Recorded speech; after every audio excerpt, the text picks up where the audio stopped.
যখন আমাদের ইচ্ছে থাকে তখন আমাদের সুযোগ কিংবা সময় থাকে না। আবার যখন আপনার সময় এবং সুযোগ দুইটাই থাকবে তখন আপনার দেখবেন আপনার ইচ্ছেই থাকবে না। এই সময় এবং সুযোগ এবং ইচ্ছে, এই তিনটা কিন্তু এক সূত্রে গাঁথা।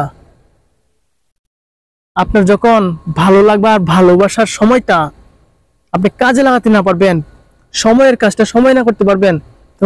আমি একটা গল্প পড়েছিলাম ফেসবুকে, এক ভাই ফেসবুকে তার বড় স্ট্যাটাস মনের ব্যক্তগুলা স্ট্যাটাসে লিখেছে, আমি আমার ফ্যামিলিকে, আমি আমার পরিবারকে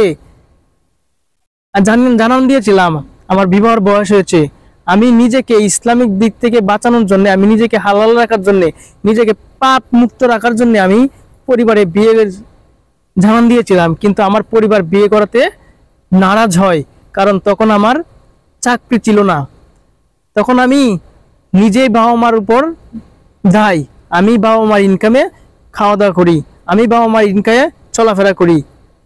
কিন্তু তখন সে ইচ্ছা পোষণ করেছিল এই জন্যেই সে যেন বিয়ে করে তার যে পাপ তাকে মুক্ত রাখার জন্য, কিন্তু সে তখন তাকে বিয়ে করানো হয়নি।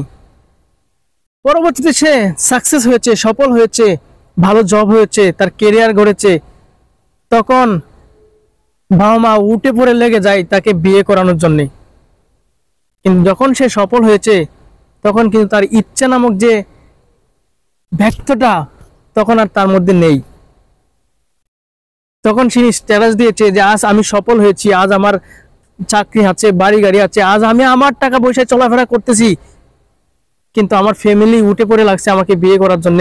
আমি অমন বিয়ে আমি করতে চাই না, যে মেয়ে আমার কেরিয়ার দেখে আসবে, যে মেয়ে আমার সফলতা দেখে আসবে, আমি তাকে বিয়ে করতে চাই না। সুতরাং আমি একাই থাকতে চাই।